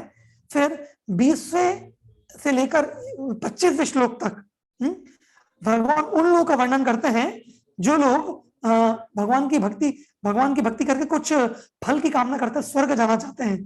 तो भगवान 20वें श्लोक में बता रहे हैं कि जो लोग स्वर्ग की कामना से मेरी भक्ति करते हैं वो स्वर्ग जाते हैं। लेकिन क्या होता है, वो लोग देवी देवताओं की पूजा करते हैं, स्वर्ग जाते हैं, लेकिन जैसे उनके पुण्य खत्म हो जाता है, वापस स्वर्ग से वो इस भूलोक पर, इस धरती पर वापस आ जाते हैं। ऐसे करके। तो अभी कोई कहेगा कि जैसे कई बार आप लोगों को ये प्रश्न हुआ होगा कि अगर देवी देवताओं की पूजा करना, जैसे आप बता रहे हैं, ये भगवान की एक प्रकार की भक्ति है, तो उसमें प्रॉब्लम क्या है? तो देखिए 23वें श्लोक में, इस अध्याय के 23वें श्लोक में भगवान बताते हैं कि देवी देवताओं की पूजा करने में प्रॉब्लम क्या है, कि वो है तो भगवान की पूजा, भगवान खुद ही बोल रहे हैं वो मेरी ही उपासना कर रहे हैं, क्योंकि भगवान के बिना और कोई लक्ष्य नहीं है किसी भी पूजा पाठ का। लेकिन उसमें प्रॉब्लम क्या है, वो भगवान 23वें श्लोक में बता रहा हूं। तो मैं आपको यहाँ पे स्क्रीन पे 23वां श्लोक बताऊंगा भगवत गीता का, इसमें भगवान क्या बता रहे हैं। हाँ, तो देखिए भगवान यहाँ पे बोल रहे हैं, ये अन्य देवता भक्ता यजन्ते श्रद्धयान्विता तेपि मामेव कौन्तेय यजन्ति अविधि पूर्वकम। तो भगवान बोल रहे हैं देखो, ये भी अन्य देवता भक्ता, जो दूसरे देवताओं की भक्ति करते हैं, वो क्या कर रहे हैं, तेपि मामेव कौन्तेय, वो भी मेरी भक्ति ही कर रहे हैं। अर्जुन, जो दूसरे देवी देवताओं कर रहे हैं मेरी भक्ति कर रहे हैं, लेकिन कैसे कर रहे हैं, यजन्ति, ये देखिए ये शब्द बहुत इंपॉर्टेंट है, अविधि पूर्वकम, मतलब वो कुछ विधि विधान का पालन किए बिना मेरी भक्ति करने का प्रयास कर रहे हैं। तो जब आप भगवान, तो देवी देवताओं की भक्ति करके जो भगवान की भक्ति करने का प्रयास करता है, वो भक्ति कैसी होती है, अपूर्ण होती है, क्योंकि वो विधि विधानों को पालन किए बिना होती है। तो फिर ऐसी भक्ति से क्या होगा, लोग सोचते हैं कि, लोग बोलते हैं कि लेकिन प्रभु जी अगर सब कुछ भक्ति भगवान की है तो फिर कुछ भी कर लो ना, गणेश जी को कर लो, शिव जी को कर लो, देवी को कर लो, अल्टीमेटली जाना तो भगवान के पास ही है। लेकिन नहीं दोस्तों, ऐसा नहीं है। बहुत बार हमारे भारतीय लोगों में धारणा होती है कि आप किसी भी देवी देवता की पूजा करो, अंत तो कहता आप भगवान के पास ही जाने वाले हो, लेकिन ऐसा नहीं है। इसलिए 24वें श्लोक में भगवान हमें वो चीज क्लैरिफाई करते हैं कि ऐसा नहीं होता है कि आप किसी भी देवी देवता की पूजा करोगे तो आप भगवान के पास ही पहुंच जाओगे, नहीं, ऐसा नहीं है। आप जिसकी पूजा करते हो उसके पास ही आप जाओगे। हाँ, इसलिए भगवान इसको बहुत क्लियर करते हैं हमें 25वें श्लोक में। हाँ, ये बता के देखिए 24वें श्लोक में भगवान बोल रहे हैं, अहम ही सर्व यज्ञानाम भोक्ता चा प्रभुरेव च ना तु माम विजानन्ति तत्त्वेन तच्चरन्ति ते। मतलब भगवान बोल रहे हैं कि अर्जुन, मैं ही परम भोक्ता हूं, मैं ही सभी यज्ञों का भोक्ता हूं, और सभी लोग मेरी ही पूजा करते हैं, किसी भी प्रकार से करें। तो मैंने बताया कि कुछ लोग बोलेंगे फिर तो हम देवी देवताओं के थ्रू भी भगवान की पूजा कर रहे हैं, लेकिन नहीं, ऐसा नियम नहीं है। तो ये श्लोक बहुत ही महत्वपूर्ण श्लोक है, खास करके जो नए हैं कृष्ण भावनामृत में उनके लिए। भगवान यहाँ पे बोल रहे हैं, यान्ति देवव्रता देवान, मतलब जो देवताओं की पूजा करेंगे देवताओं के पास जाएंगे। पितृन यान्ति पितृव्रता, जो पितरों की पूजा करेंगे पितरों के पास जाएंगे। भूतानि यान्ति भूतेज्यो, जो भूत पिशाचों की पूजा करेंगे भूत पिशाचों के पास जाएंगे।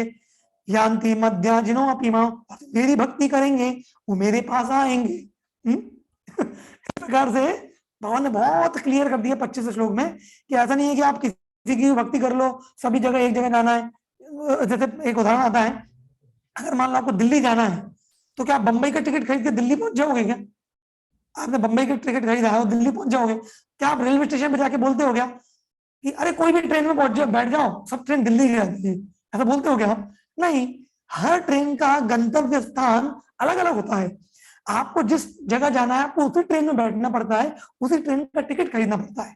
उसी प्रकार से आपको अपना जो गंतव्य चुनना है अगले जीवन में, आपको कोई स्वर्ग जाना है या ब्रह्मलोक जाना है या देवी देवताओं के लोक जाना है या परम धाम, भगवान के धाम, वैकुंठ धाम, गोलोक वृंदावन धाम जाना है, तो वो हमें निर्धारित करना पड़ेगा। उसके हिसाब से फिर हम जब भक्ति करेंगे तो हम वहां पर पहुंच पाएंगे। ऐसा नहीं बस कुछ भी कर लो और बस सभी एक जगह जाते हैं, ऐसा नहीं है। तो ये क्लियर होना बहुत आवश्यक है। इस प्रकार से भगवान ये अध्याय को खत्म करते हुए बताते हैं कि अलग अलग प्रकार के लोग देवी देवताओं की पूजा करते हैं, ब्रह्म की पूजा करते हैं, विश्व रूप की पूजा करते हैं। लेकिन फिर भगवान इस चैप्टर को कंक्लूड करते हुए आखिरी सेक्शन जो है 26 से 34 के बीच में बहुत सुंदर रूप में भगवान बता देते हैं कि इन सब के परे जो मेरे शुद्ध भक्त हैं, हाँ, वो तो अर्जुन बस मेरी ही उपासना करते हैं, मैं ही उनका एकमात्र आश्रय हूँ, मेरे अलावा वो किसी की पूजा नहीं करते, और ऐसी शुद्ध भक्ति करके वो मेरे पास बहुत जल्दी आ जाते हैं। तो भगवान बताते कि मेरी भक्ति कैसे होती है। तो बहुत ही महत्वपूर्ण श्लोक है ये, श्लोक क्रमांक 26। पत्रम पुष्पम फलम तो यम यो मे भक्त्या प्रयच्छति तदम भक्ति उपहृतम अश्नामि प्रयतात्मना। ये आखिरी आखिरी सेक्शन चल रहा है, मैं 5 मिनट और लूंगा इस चैप्टर को खत्म करने का, प्लीज आप इसको अटेंड करिए, बहुत इंपॉर्टेंट है। तो भगवान बता रहे हैं कि देखो अर्जुन, मेरी भक्ति बहुत आसान है, मेरे को अगर किसी को भक्ति करनी है मेरी, तो मुझे केवल एक पत्र अर्थात एक कुछ पत्र या पुष्प अर्थात फूल या कुछ फल या थोड़ा जल देके भी अगर कोई भक्ति भाव से, देखिए श्लोक में भगवान 2 बार भक्ति शब्द यूज कर रहे हैं, कोई भक्ति और भावना से अगर मेरे को एक पत्र, एक पुष्प, एक फल या थोड़ा पानी भी देता है तो मैं स्वीकार करता हूँ, मेरी भक्ति हो जाती है। जैसा आप इस पिक्चर में देख रहे हैं, भगवान कृष्ण जब कुरुक्षेत्र में हस्तिनापुर आए शांति दूत बनकर, तो वो दुर्योधन ने 56 भोग का आयोजन करके रखा था, लेकिन भगवान ने 56 भोग नहीं खाया दुर्योधन का। भगवान तो विदुर के घर चले गए और वहां पे विदुर थोड़े बाहर गए थे, तो विदुर की पत्नी विदुरानी घर पे थी, तो विदुरानी भगवान को देख के इतनी खुश हो गई, अपना सुध-बुध खो बैठी, तो उन्होंने कहा मैं भगवान को क्या खिलाऊं, तो उन्होंने पता क्या किया, उन्होंने उनके घर में कुछ केले पड़े थे, लेकिन भगवान को देख के वो इतनी खो गई थी कि केलों को छीलकर केला फेंक रही थी और भगवान को केले का छिलका खिला रही थी, और भगवान भी बिना कुछ बोले उनके द्वारा दिए गए केले के छिलके खाते जा रहे थे। जब विदुर वहां पे घर पे आए तो विदुर बोले कि अरे क्या कर रही है मूर्ख, भगवान को केले के छिलके खिला रही है। तो विदुर जी ने एक केला लेकर छिलका फेंककर केला खिलाया, तो भगवान ने केला भी खाया, लेकिन भगवान बोले विदुर तुमने जो केला दिया वो बहुत मीठा था, लेकिन मैं बता दूं कि तुम्हारी पत्नी के द्वारा दिए गए केले के छिलके उस केले से भी ज्यादा मीठे थे, क्योंकि वो बहुत ही भक्ति और भावना के साथ मुझे वो केले के छिलके भेंट कर रही, भोग लगा रही थी। तो इस प्रकार से भक्ति बहुत सिंपल है, भक्ति भावना होना चाहिए हृदय में भगवान को सेवा करने के लिए। और अगर कोई बोले कि भैया मेरे हृदय में तो उतनी भक्ति भावना नहीं है, मैं सब कुछ नहीं कर सकता, तो भगवान 27वें श्लोक में बताते हैं कि अगर आप भक्ति भावना से भगवान की सेवा नहीं कर सकते तो फिर आप जो कुछ भी करते हो उसे प्रयास करो, उसके परिणामों को भगवान को दे देंगे। तो भगवान वही बोलते हैं यद करोषि, जो करते हो, यद अश्नासी, जो खाते हो, यद जुहोसी ददासी, यद दो देते हो, यद तपस्या, जो तपस्या करते हो, जो कुछ भी करते हो तत्कुरुष्य मदर्पणम, हे अर्जुन तुम जो कुछ भी करते हो मुझे अर्पण करके करो। अगर मुझे भक्ति भाव नहीं कर सकते तो मुझे अर्पण करके करो। अगर ऐसा करोगे तो क्या होगा, तुम बहुत जल्दी मुक्त हो जाओगे और मेरे धाम में वापस आ जाओगे। हाँ, तो फिर 29वें श्लोक में भगवान बोलते कि अर्जुन मैं सबके साथ समान व्यवहार रखता हूं, मैं भेदभाव नहीं करता, लेकिन जो मेरे भक्त होते हैं, मेरे शुद्ध भक्त होते हैं, उनके प्रति मेरी एक स्वाभाविक अनुरक्त भावना रहती है। जैसे कोई मान लीजिए कि कोई, हम इस दुनिया में जितने भी छोटे छोटे बच्चे हैं सबके प्रति हमारा एक विशेष लगाव है। छोटे बच्चे होते हैं अच्छे होते हैं, लेकिन हमारा जो स्वयं बच्चा होता है, अगर हमारा एक छोटा बच्चा है तो उसके प्रति हमें एक विशेष लगाव होगा, है कि नहीं। जैसे मान लीजिए आपकी कॉलोनी में, आपकी सोसाइटी में छोटे बच्चे खेलते रहते हैं, क्रिकेट खेलते हैं, गुल्ली डंडा खेलते हैं, फुटबॉल खेलते हैं, आप सब बच्चों को पसंद करते हैं, लेकिन आपका जो बच्चा है उसको आप एक विशेष पसंद करते हैं, उसका विशेष ध्यान रखते हैं। उसी प्रकार से सभी इस दुनिया में सभी भगवान के संतान है, सभी लोग भगवान के अंश हैं, लेकिन जो भगवान के शुद्ध भक्त होते हैं वो भगवान की विशेष कृपा के पात्र होते हैं, क्योंकि वो भगवान को अति प्रिय होते हैं, क्योंकि भगवान उनको अति प्रिय होते हैं। तो भगवान बोलते हैं कि मैं सबके साथ समोहम सर्वभूतेषु ना मैं दुष्टि ना प्रिय, अर्जुन सबके साथ समान व्यवहार करता हूँ, किसी को पसंद नहीं करता, किसी की ईर्ष्या नहीं करता, लेकिन मेरे जो भक्त हैं उनके प्रति मेरा थोड़ा पार्शियलिटी रहता है। देखिए ये बहुत ही सीक्रेट नॉलेज है, इसलिए तो उसका नाम है इस चैप्टर का परम गुह्य ज्ञान, क्योंकि सभी लोग दुनिया में समझते हैं भगवान मतलब इक्वल, कुछ भेदभाव नहीं, हाँ सबके साथ समान व्यवहार, लेकिन भगवान बोल रहे हैं भैया मैं इक्वल नहीं हूँ, गलत मत समझो, मैं इक्वल नहीं हूँ, मैं इक्वल हूँ लेकिन भक्तों के प्रति मेरा विशेष भाव है। हाँ, भक्तों के सामने मैं पिघल जाता हूँ ऐसा करके। और फिर इस प्रकार से भगवान बताते हैं कि अगर मेरे भक्तों से कुछ गलती भी हो जाती है अर्जुन, तो उसको ज्यादा सीरियसली मत लो। देखिए भगवान कितने महान है। देखिए जब भक्तों से गलती होती है ना, तो भगवान ऐसे रंगनाथ बन जाते हैं, रंगनाथ जो आंख बंद करके बैठे। आप अगर श्रीरंगम जाएंगे साउथ इंडिया में तो रंगनाथ का दर्शन करेंगे, भगवान अनंत शेष पे आंख बंद करके बैठे हैं। मतलब भगवान क्या कहना चाहते हैं कि मेरे भक्त जब कुछ गलती करते हैं ना तो मैं आंखें बंद कर लेता हूँ, हाँ ठीक है ठीक है ठीक है, कोई दिक्कत नहीं। हाँ, और फिर अगर मेरे भक्त को छोटी सी भी सेवा करते हैं ना, बड़ी बड़ी आंखें करके उनको देखता हूँ। जगन्नाथपुरी जाएंगे तो वहां पर जगन्नाथ जी को देखेंगे, बड़ी बड़ी आंखें, बड़ी बड़ी आंखें क्यों है? जब भक्त को छोटी सी भी सेवा करता है तो भगवान जगन्नाथ बन जाते हैं, बड़ी बड़ी आंखों से देखते हैं। और अगर भक्त ने कोई गलती भी कर दी तो भगवान रंगनाथ बनकर ऐसे सो जाते हैं, ठीक है कोई दिक्कत नहीं। ऐसे करके भगवान बता रहे हैं कि मेरे भक्तों से कोई गलती भी हो जाए तो सीरियसली नहीं लेना अर्जुन।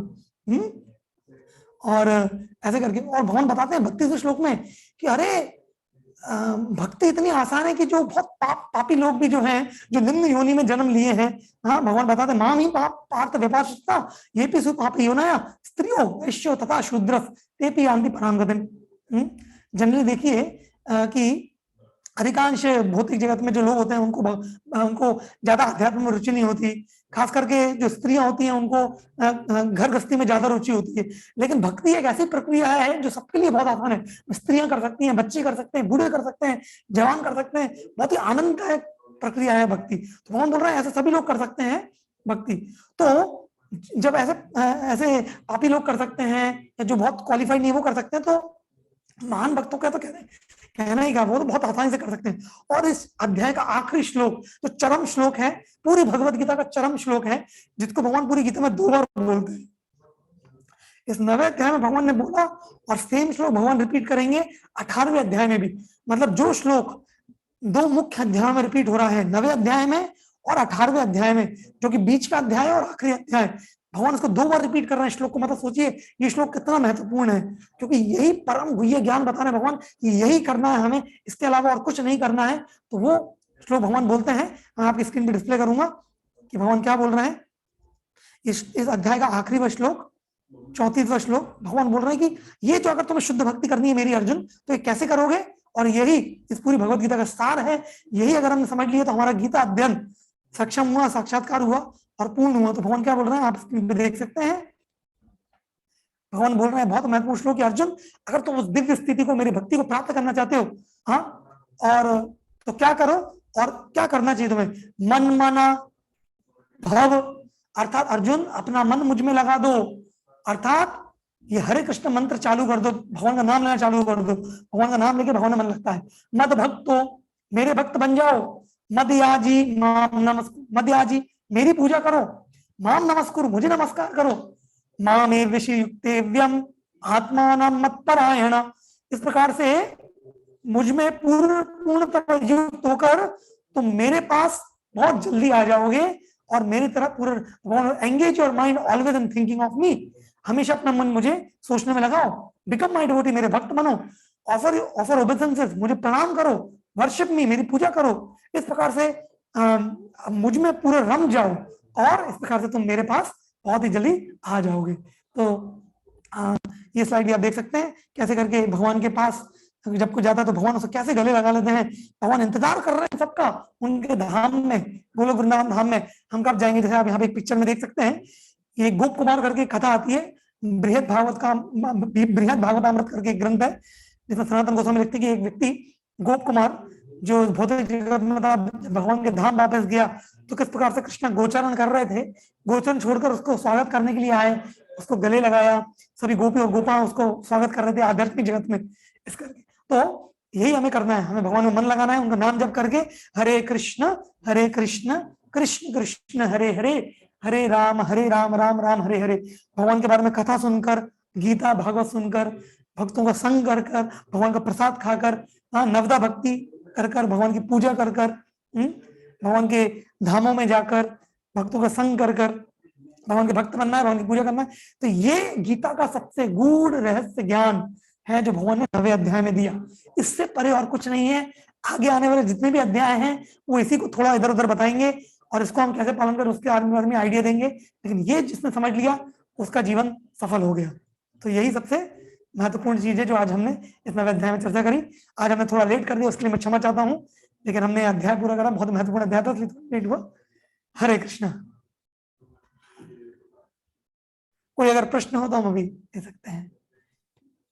हरे कृष्णा। तो आज का सत्र बहुत ही कृष्णा प्रभु। हाँ प्रभु, आवाज आ रही है मेरी? आवाज नहीं आ रहा अब। तेरा माइक ऑन है। हरे कृष्णा। यस अंशुल प्रभु, आप हाथ उठाया, कोई प्रश्न?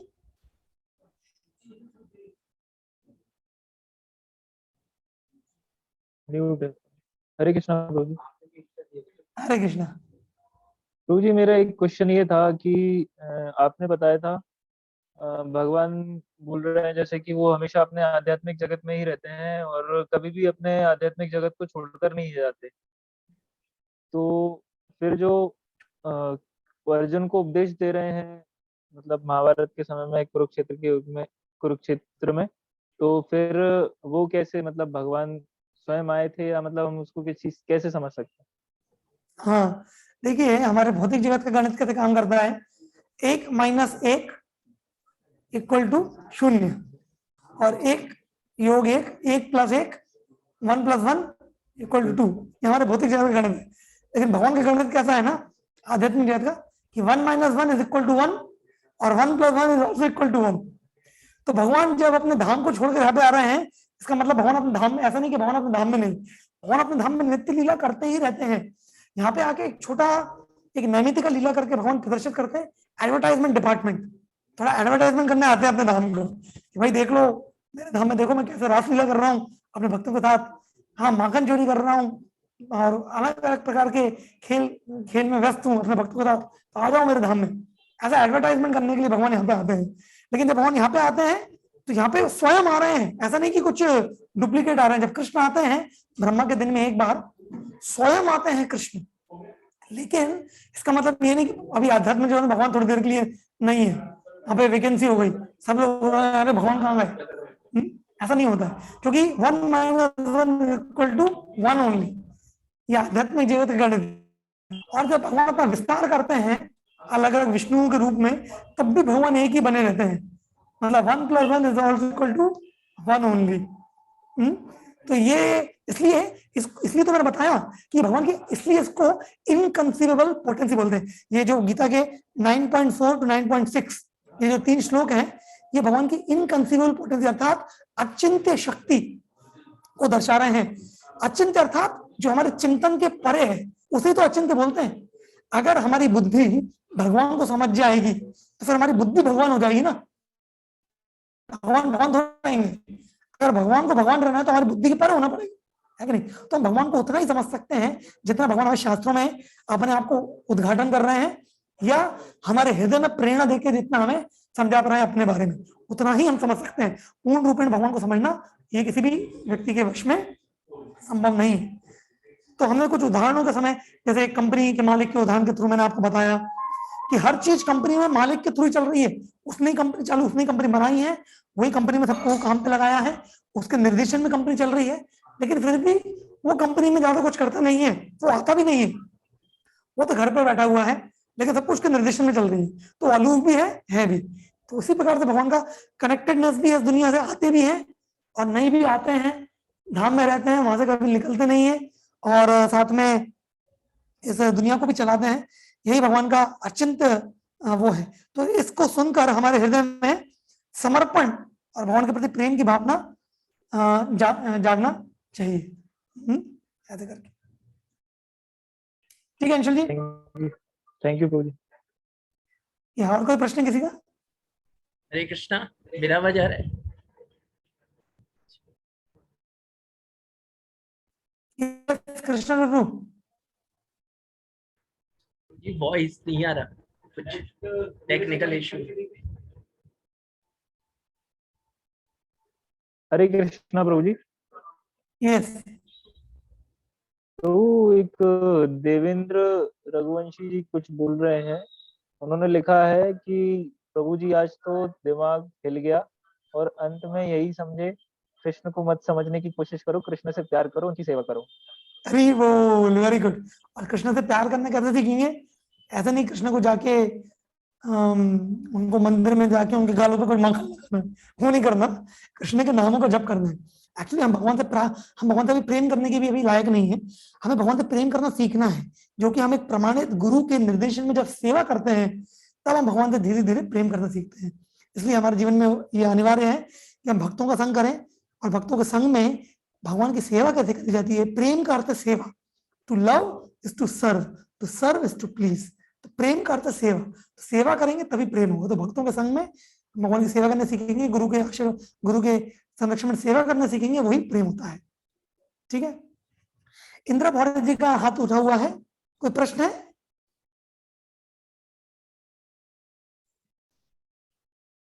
हरे कृष्ण प्रभु जी। हाँ हरे कृष्णा। क्वेश्चन ये है कि मतलब अभी तक ये सुना था कि विष्णु भगवान से कृष्ण भगवान अवतारित हुए हैं, राम जी अवतारित हुए हैं, लेकिन आप मतलब अभी मतलब फर्स्ट टाइम सुना है कि कृष्ण भगवान से सब अवतारित हुए हैं। इसलिए इसी अध्याय का नाम परम गुह्य ज्ञान है। परम गुह्य ज्ञान होता है ये सबसे सीक्रेट नॉलेज, ये मालूम नहीं है लोगों को, जो भगवान इस चैप्टर में बता रहे हैं। और श्रीमद् भागवत महापुराण में इसको और भी डिटेल में भगवान बताते हैं कि, क्योंकि हमने अभी तक भगवान के बारे में हमें कैसे मालूम होता है, टीवी सीरियल के थ्रू। हम टीवी सीरियल देखते हैं, कुछ विष्णु पुराण सीरियल आता है वो देख लेते हैं, या जो वो रामानंद सागर का कृष्णा सीरियल है वो देख लेते हैं, या बी.आर. चोपड़ा की महाभारत देख लेते हैं। तो बस वही देखकर हमें थोड़ा बहुत इधर उधर हल्का फुल्का मालूम होता है, लेकिन हमने प्रमाणित गुरुओं से परंपरा में श्रवण नहीं किया है। जब हम प्रमाणित गुरु से परंपरा में श्रवण करेंगे तब हमें पता लगेगा कि कृष्ण परम भगवान है। जैसे ब्रह्मा जी बोलते हैं उनके ब्रह्म संहिता में, ईश्वरा परम कृष्ण सच्चिदानंद विग्रह अनादिर आदिर गोविंद सर्व कारण कारणम। ईश्वर परम कृष्ण, इस दुनिया में बहुत सारी ईश्वर, ईश्वर अर्थात नियंत्रण करने वाला, कंट्रोलर। हम सब भी छोटे छोटे नियंत्रण करते हैं, अपने घर का नियंत्रण, कार का नियंत्रण, तो बच्चों का नियंत्रण, लेकिन और देवी देवताओं में नियंत्रण करते हैं। तो हर व्यक्ति थोड़ा थोड़ा नियंत्रण करता ही है, लेकिन जो परम नियंत्रण करने वाला सुप्रीम कंट्रोलर है, परम ईश्वर, सबसे बड़े ईश्वर जो है ईश्वर परमा कृष्ण, ऐसा बता रहे हैं। सच्चिदानंद विग्रह, उनका सच्चिदानंद विग्रह है। अनादिर आदिर गोविंद, उनका ना तो कोई अंत है ना कोई आदि है। हाँ, सर्व कारण कारण, सभी कारणों के कारण वो कृष्ण है, ऐसा ब्रह्मा जी बताते हैं। और अगर आप गीता का जब हम 10वें अध्याय चर्चा करेंगे तो 10वें अध्याय का अगर 8वां श्लोक पढ़ेंगे तो वो आप गीता में पढ़िए 10.8। हाँ, तो उसमें भगवान बताते हैं हम सर्वस्य प्रभु। तो उसका अगर आप तात्पर्य पढ़ेंगे, प्रभुपाद जी इतने सारे कोटेशंस देते हैं अलग अलग शास्त्रों से, ये बताने के लिए कि कैसे नारायण या भगवान विष्णु सभी देवी देवताओं में परम है, सबसे सुप्रीम है, और ये नारायण कृष्ण से आते हैं, ऐसे करके। तो ये भागवत में इसका बहुत डिटेल में वर्णन हुआ है भगवान के विस्तारों का। जैसे मैंने आपको बताया, कृष्ण से आते हैं बलराम, बलराम से आता है पहला चतुर्व्यूह जिसमें संकर्षण, अनिरुद्ध, प्रद्युम्न और वसुदेव, उसमें संकर्षण से आते हैं नारायण, नारायण से आता है दूसरा चतुर्व्यूह, फिर उस चतुर्व्यूह से संकर्षण में से आते हैं महाविष्णु, फिर गर्भोदक्षाय विष्णु, क्षीरोदक्षाय विष्णु, इस प्रकार से विस्तार होता है। फिर गर्भोदक्षाय विष्णु तो ब्रह्मा आते हैं, ब्रह्मा से अलग अलग देवी देवताएं आते हैं, लेकिन सबका सोर्स जो है वो है कृष्ण। तो ये बहुत गुह्य ज्ञान है कि कृष्ण कोई साधारण अवतार भी नहीं है, वो अवतार ही है, सभी अवतारों के स्रोत है। तो पहली बार जब भी सुनता है थोड़ा सा शौक लगता है, मैंने भी जब पहली बार सुना था मुझे भी शौक लगा रहा है, ये कौन सी बात हुई भाई, ऐसा करके। तो ऐसा होता है, कृष्ण के विषय में ज्ञान परम गुह्य है। ठीक है, हरे कृष्णा। आवाज आ रही है प्रभु जी मेरी? हाँ, यस यस प्रभु। अच्छा, तो मैं यही बोलना चाह रहा था कि आज का जो सेशन था बहुत ही ज्यादा इंटरेस्टिंग था। बहुत सारे कमेंट्स भी आए मेरे को व्हाट्सएप पे। तो आज का सेशन जिस तरीके से मेन चीज पता लगी कि भगवान की सेवा में कैसे लग सकते हैं, कितनी तरीकों से, तो प्रभु जी का बहुत बहुत धन्यवाद देना चाहेंगे। अंशुल प्रभु ने भी लिखा है, it was a wonderful class today, the real essence. Oh sorry, this is a comment from Anil भैया। Anil ji, it was a wonderful class today, the real essence and a great class. तो और कोई प्रश्न आज नहीं फिर? और कोई प्रश्न किसी का हो तो आप पूछ सकते हैं, या कमेंट सेक्शन में लिख भी सकते हैं, दोनों ऑप्शन है।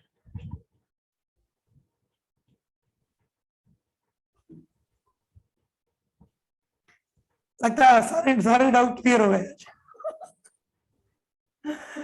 तो हमने आज भगवद गीता का 9वां अध्याय पूरा किया, आधी गीता हमारी पूरी हो गई है।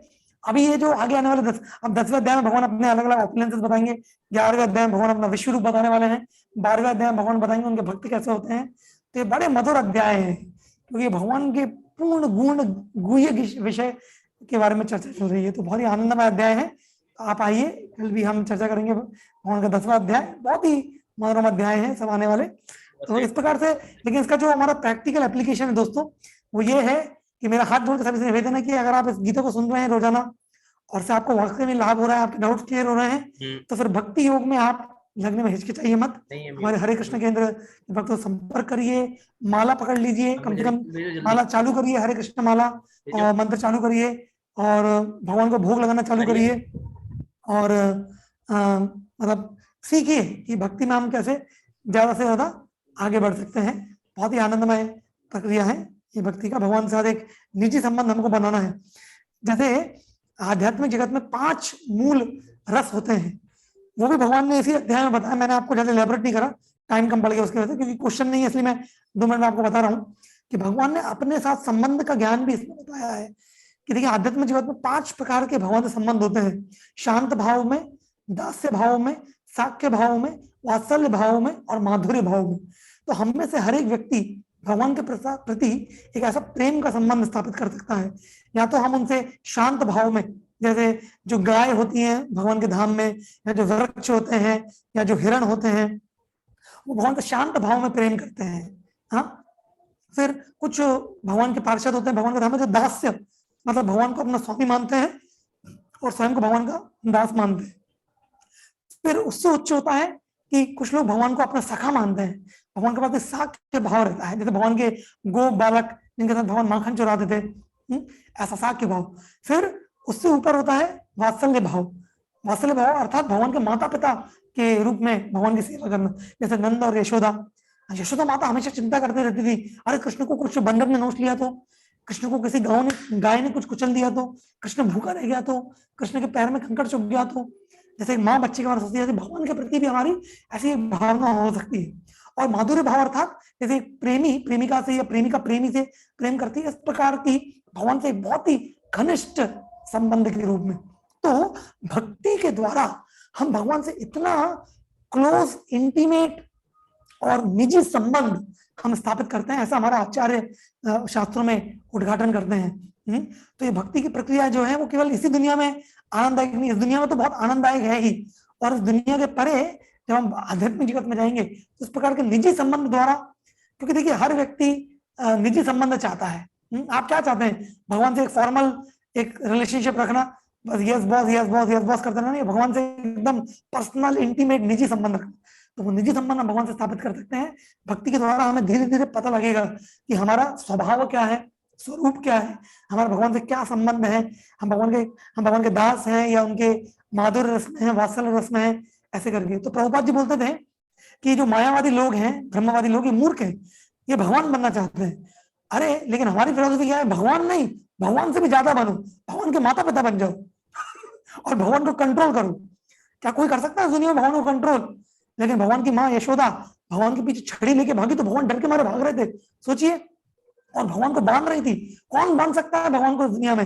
लेकिन जहां पे प्रेम होता है तो प्रेम से भगवान भूखे हैं और प्रेम से भगवान बन जाते हैं।